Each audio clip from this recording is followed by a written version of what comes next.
বছর এই পারে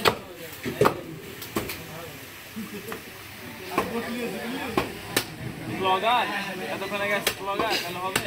এত মেরে তো পাইলাম আমি আইপিএল শুনি কিটা বানালে তো ভালো লাগতো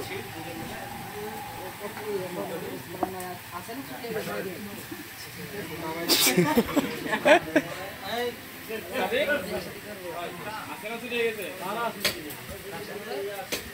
হাই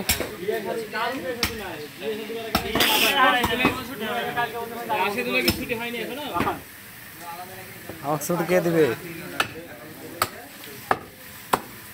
আমার ছুটিটা দিবি মানে তোমার সকালে ফোন দিলে তো তুমি ওই কথা বললে কিন্তু ভাই সরি কি বললে কথা কি বললে না নাকি বললো আরে তুমি বলেছো আমি এই কথা বলবো না বাড়ি কাজ আছে হ্যাঁ ফোন করে ফোন দেব তোমার আচ্ছা আমি বাঁধনলে বাঁধনি আমি তো আমি কথা বলবো কাজ আছে কখন বলবো আমি